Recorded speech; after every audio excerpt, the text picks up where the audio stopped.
Ito na yung pinakamadaling paraan para magkameron ka ng abs. Hindi ka gagawa ng napakaraming exercise, magkaka-abs ka. Wala nang ibang makakapagpalabas ng abs mo. Pag tinapos mo tong video na to, malalaman mo, yun lang yun. Wala namang sikreto talaga eh. Ito pa yung number 1 na pagkakamali nung iba. To, lilinawin ko lang. Sit-ups or ab crunch para daw lumabas ang abs. Pasok yun. Kung ang body fat ng isang tao is talagang mababa, gets nyo ako, yung halos, yung balat, tapos ito yung abs, is halos magkadikit siya. Alam niyo kung bakit? Pag nag-abs exercise yun, makakatulong yun. Dahil unang-una, dahil nga mababang body fat percentage niya, kunwari ito yung balat, din ito yung abs niya. Kita nyo? Kunwari yan siya.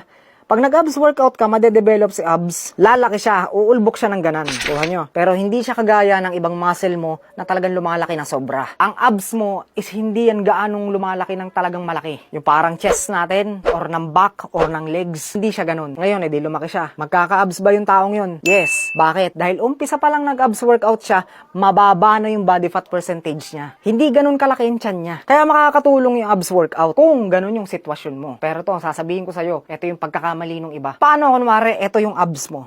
Sobrang taas ng body fat mo. Ito ngayon yung tiyan mo. Nag-abs workout ka, pero wala ka sa calorie deficit. So, uulbok siya ng konti. Boom. Lalabas bang abs mo? Hindi. Bakit? Dahil, at tingnan nyo itong pagitan, oh. Itong pagitan, ang laki ng pagitan. Ito yung balat.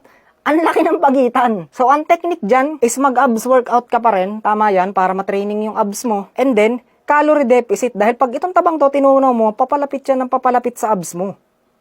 Tinunaw mo ng tinunaw, palapit siya ng palapit, hanggang sa bumakat ng abs mo. Nagets nyo na? Ayun yung pinupunto ko. Kapag sobrang laki ng tiyan mo, dahil nga mataas ang body fat percentage mo, wag mong ibigay ang buong 100% effort mo sa abs exercise. Hatiin mo yung 100% na effort mo. Lagyan mo rin yung diet. Mag-focus ka din sa calorie deficit. Kasi kahit anong usbong ng abs mo, at ang fat na nakaharang dyan ay sobrang laki, hindi rin kita yung abs mo. Yun yung mga nakaraang video ko na hindi naintindihan ng iba. Napakasimple na. Nakuha nyo. Hanggat kaya ko ipaliwanag, ipapaliwanag ko. So, usapan natin dito is palabasin ng abs. Alam kong importante ang abs exercise para sa matibay na core. Pero pinag-uusapan natin dito is gusto mong palabasin yung abs mo. So, doon tayo magpo-focus. Ito hindi alam nung karamihan. Alam mo ba na kahit hindi ka mag-training ng abs, ang abs mo ay gamit na gamit pag nag-compound exercise ka. Gamit na gamit yan. Pag nag-barbell squat ka, gamit na gamit yung abs na yan. Gamit na gamit yan. Pag nag-deadlift ka, pag nag-bench press ka, gamit na gamit po yan. So, hindi niyan kailangan ng napakaraming exercise. Dahil ang abs natin, yan ang stability natin.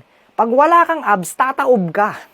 So, pag nag-squat ka, akala mo tumitibay lang yung legs mo. Hindi. Damay ang abs. Nagbe-bench press ka, shoulder press, lateral raise. Kahit anong exercise na nagre-require ng stability, gamit na gamit ang abs. Dito sa fitness industry, ang daming scam. Ang dami dito. Pag wala kang kaalam-alam sa umpisa pa lang, nako, isa ka sa mga mauuto. Automatic. So, bakit ko alam yun? Dahil biktima rin ako noon. Tanda ko nung mga around high school pa ako. Pinagawa ako ng abs, sobrang dami. Halos lahat ng variation ng abs, ginagawa ko araw-araw, napakadami. Tapos nung nalaman ko yung realidad, napalabas ko yung abs ko ng ganito, napakasimple. Napakasimple lang pala. Pumili ka lang ng exercise, 1 to 2 exercise para sa abs. Maximum na yung 2. Kung ang target mo palabasin talagang abs mo, and then calorie deficit, ayun na yun.